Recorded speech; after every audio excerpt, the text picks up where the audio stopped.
inside. And when we go inside, we're testing out outlets. Now, this is something we're going to run into with a lot of investment property.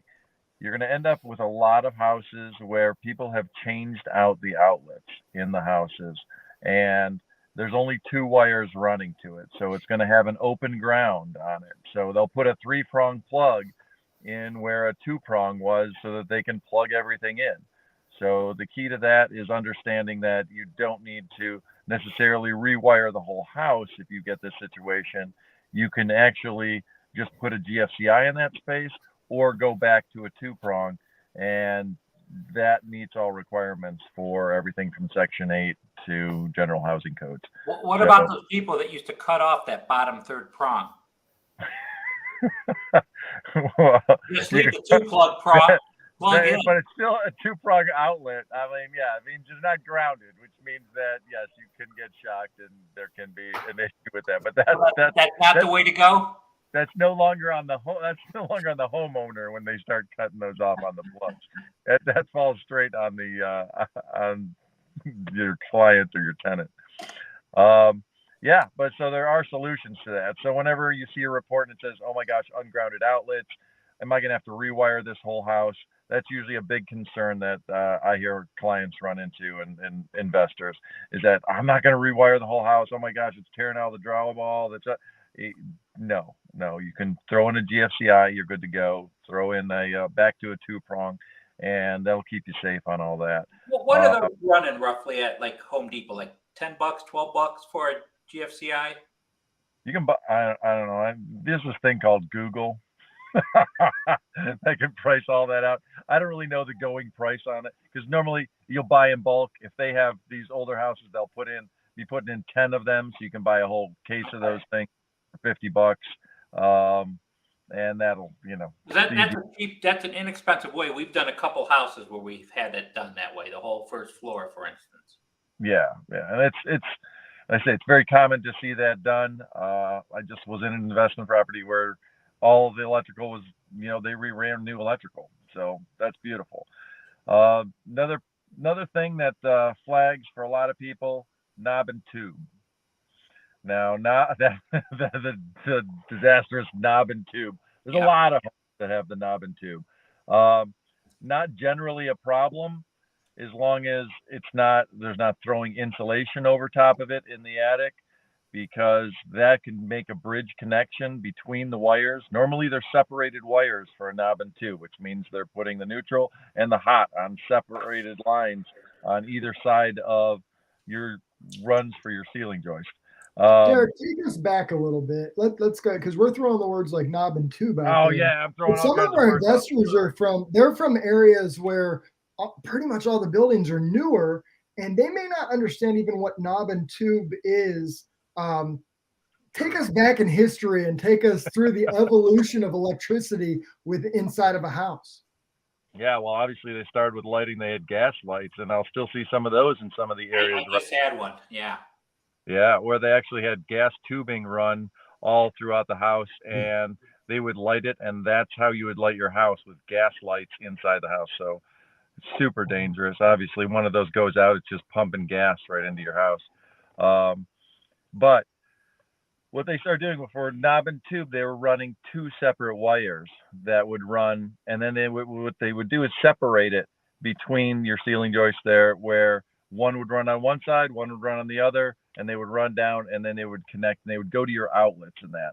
So they would put ceramic fillers that would go. They drill the hole through all your joists, and then put ceramic fillers that would go in there. Then I'm like, I feel like I'm losing people when I'm trying to explain this here. Then they're running the wires through, and it, obviously they jumped up tremendously when they decided they could individually wrap each of the wires, and they used a fabric wrap to begin with, but then they upgraded to multiple types of plastics all the way to our Romex nowadays, where all the three wires are put in one casement, which each individual wire is individually protected by a layer of plastic or rubberized plastic that encapsulates each of the wires. I just feel like I'm giving too much detail for. You're not. You're not. You're taking us through a history lesson because these are the things that you're inspecting. And if I'm an out-of-state investor looking at a property, and I'm just taking it for granted that the property's 80 years old. Yeah. Well, what was electricity like 80 years ago? And has this property been updated to support our new electrical grid, or however you want to describe it? Yeah. And if it's not, that's where you step in.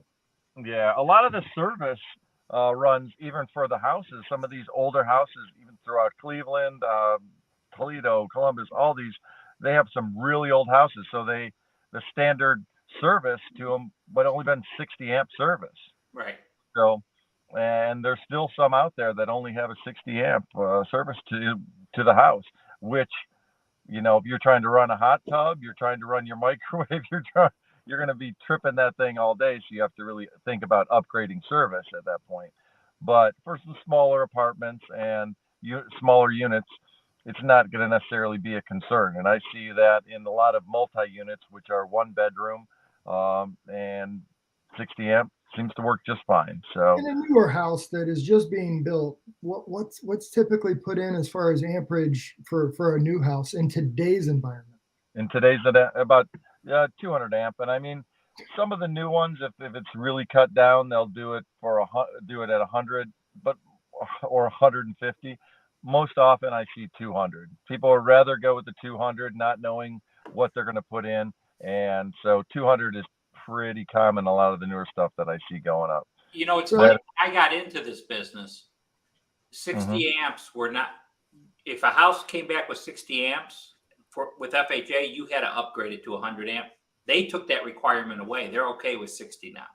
Yeah, they are. Especially, I've run into something where there's older breaker boxes that can't be used. Fuse boxes? Yeah. You're talking about the screw-in fuses. You're talking about, the knife switch fuses where they have the old Frankenstein switches. I thought it was like a manufacturer of the actual box that. Oh yeah, there is. There's one box that you got to get rid of. What is that? Yeah, that's the Federal Pacific. I mean, Federal Pacific and Zinsco. That's another one. The Zinsco Sylvania panel. Now what happened is during wartime. I mean, the Zinsco panel was a great panel. It had a copper bar in there, and that all of your breakers were fitting on. Well, during the wartime, they switched that over to aluminum because copper became, hard to find. And when they did that, the expansion contraction of the aluminum caused issues with the connectivity of all the breakers. So you'd have some that work, some that wouldn't. They'd be arcing. So that's the Zinsco box. But then the Federal Pacific, similar problems. Breakers don't trip. You have arcing within the box. So if you have a Federal Pacific box, I write that up all the time. And if you have a Zinsco is really tough to find. I don't see much of those. There's also push-o-matics. I just ran into a push-o-matic last week where instead of a flip switch on there, flip breaker, it actually has a button that pushes in to reset the breaker. Yeah, but the problem is you can't find parts for that anywhere. So if you ever needed to do anything with it, you're just screwed because there's no parts out there for it. But yeah, so there's a couple different there. So you push-matic because you can't find parts for it. And actually, I opened up the push-matic and I found a mouse post between the rail, between the hots there. It was just horrible. Open it up, I'm like, nice warm place. Mouse found its way in. It did not. That's a new mouse trap. I just was at a house the other day that still had the screw-in fuses. Oh yeah, and that's not it's not a necessity to upgrade it. But the problem is there's ways to get around that. People were putting pennies behind the fuses and screwing them in to bridge the gap so that you wouldn't have so it wouldn't trip the fuse. Well, then now it overheats the wiring within the walls and burns the house down. So yeah, that's the whole reason those everything switched away from those screw-in fuses. But you can still have screw-in fuses, and actually they have the screw-in fuses that have a breaker switch on them so that they can be reset. Oh, really? Yeah, you can buy those. I think even at Home Depot they have them. So if you see screw and fuses, it's not necessarily a deal killer. I mean, No, it's not. It's not a you need to replace it. It's a let me note this. You need to be aware of this, especially if you're putting tenants in here. This is what the situation can be. And if you have a good understanding of that and know that going in, then maybe you just buy all push button. You buy the push button breakers for it so that you can put those in so you don't have a tenant make a bad choice and then possibly burning down the house or, and based on what you said, if we have knob and tube, no reason to run from that either. Just make sure there's not insulation on it. Yeah, just make sure, obviously we're checking to make sure that everything is working and is properly set up for your outlets. So you're not putting things in place that shouldn't be there, putting those 3 prongs thinking that, it's a grounded outlet when it's not. You're making sure that your people aren't tapping into the knob and tube wiring without using, the proper methods. You can't just like tap into a line, open air and hope that that's going to work. You have to make a junction box, bring the wires into the junction box properly. Then anything coming out of that needs to be an upgraded material. You can't just like some old, knob and tube wire then to go out. You should go right to Romex. And the sheathing on that wiring after all these years is still acceptable? Well, no, that's we're not going to do it on new, but it is considered acceptable, but you have to. That's the reason why they don't want to see insulation or anything on it, because say you have a roof leak, then that wet insulation can bridge the gap on that old the old covering for the wires, because it is like it's a fabric based wiring cover. It's wire cover, so sleeve for the wire, and just a better word for that, but it's eluding me right now. But and yeah, so it's not an issue, but again, you don't want to put them close to each other. You don't want. That's why if you put them into a junction box, you're automatically coming out with like a Romex or that. Yeah, I mean, there's ways to deal with it properly, and I would say if you're looking to make adjustments or make changes on it, bring in an electrician, a licensed electrician, and he'll run you through ways to work around it. But it doesn't mean you're screwed automatically if it's got knob and tube. So yeah, I mean, it doesn't mean you're screwed on the technical side of things, but let's face it, if you go back 60 years and you look at knob and tube and things like that, the appliances that we had available to us were much less. And now as technology has grown, we start plugging in all kinds of other things that run on different amperages that are going to cause that to trip or heat up or do all kinds of things. And if you're a landlord, you can't regulate what type of space heaters or things like that these people are bringing into those units. So it's critical that when you're looking at and you're running your numbers as an investor, if there's an issue with electrical that needs to be upgraded to support newer technologies, that needs to be part of the numbers that you run, because otherwise you're going to have a large expense down the road to protect that property, or you're simply going to have an insurance claim where you have to rebuild that property because it burnt down. Yeah. I mean, the space heaters can be a big problem. That's probably the biggest one. But beyond that, actually, the amount of electricity that electric appliances use nowadays has gone down. Yeah. So refrigerators, everything, electricity was super cheap about, 80 years ago, 50, 60 years ago, compared to where it is now. And efficiency wise, those things just sucked electricity. So if you have say a freezer, a chest freezer from the 1950s to today, I mean, you're probably using about half as much electricity as you were at that time. I understand. What I'm getting at, though, is the sheer number. So we might have a newer chest freezer, but we also have a toaster oven and a microwave and a stove and a refrigerator all plugged into the same circuit. Right. So it needs the additional. I'm picturing that plug on Christmas Story. Yeah, picture that, one too many, and it catches on fire, so he has to pull the plug out to stop the little fire that's going on. Just buy that little adapter and just keep sticking them in and plugging more and more. Yeah. And we haven't even we haven't even gotten into electric cars. I mean, we're plugging our cars into our houses. Yeah, but when they start doing that, they've got to bring a whole different stuff in. But for a normal house right now, we're using less electricity overall than we were in the past. However, we're talking to investors here, and some of our investors are buying high-end properties. Other ones are buying properties that aren't so high-end, aren't so insulated, don't have newer windows, and those tenants are running space heaters all over the place. And like Derek said, that's where you're going to get the taxing on your wiring system and on your circuits. Yeah, because if you understand what a space heater is, it's basically shorting out the wire. That's what heats it up. They basically are putting the hot to the neutral based within a heater, and it shorts it out and creates the wires to heat up within the heater to put heat out, and then puts a blower motor usually, or sometimes not, to expel that heat. So then if you don't have a great system in place with the house, it's also can drag back into the house system and heat those. If you've ever seen some of these space heaters and you touch the cord on it, and the cord, you can feel those things warm up. So yeah, being aware of that and knowing that, it's good. That's where putting GFCIs in all of your outlets will stop that and have it trip there first before it starts overtaxing the wiring within the walls. What we're looking for, another problem that I look for when I open up the panels is double tapping, which means putting more than one wire onto a breaker.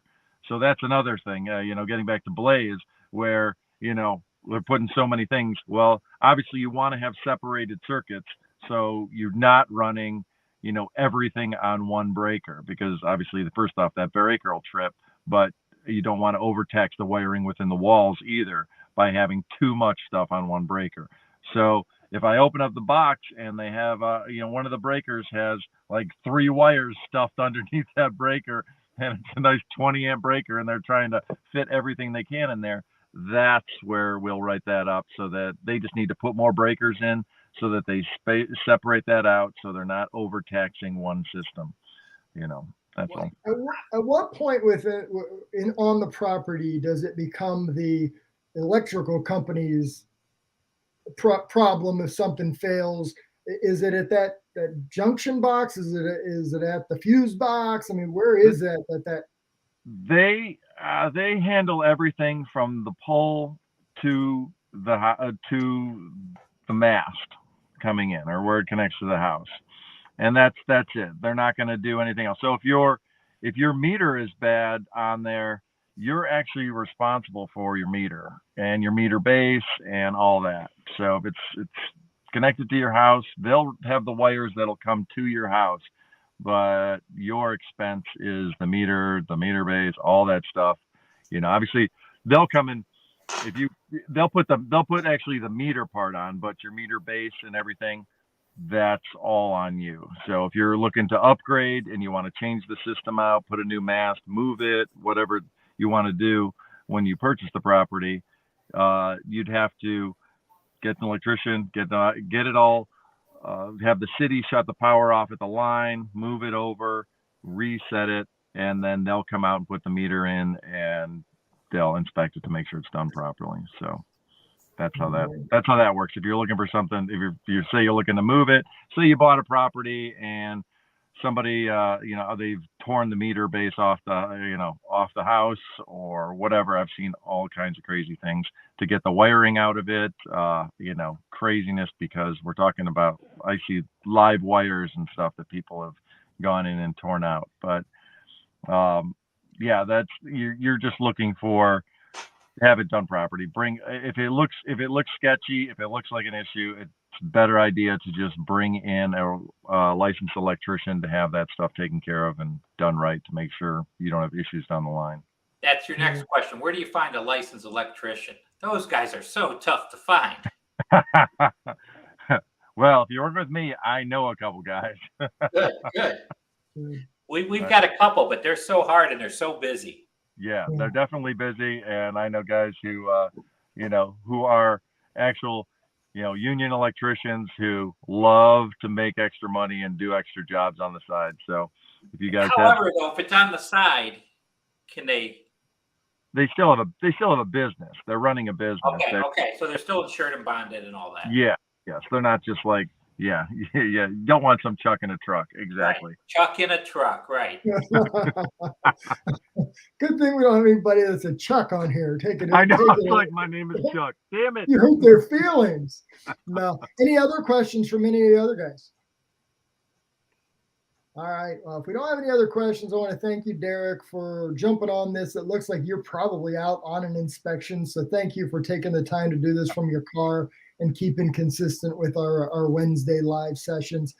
If you're an investor out there and you're considering buying a property, the electrical is an important piece. If you're buying an older property just to save a few bucks, a lot of times when you factor in the roof, the electrical, all the updates that it takes to get it to the point where it's going to be a profitable functioning property, those extra expenses drag it down. You may be better off to buy something that's a little bit more modern. But we appreciate everybody's time today, and that will wrap up our electrical inspection episode. All right. Thanks, Derek. All right. I'll talk to y'all later. Bye.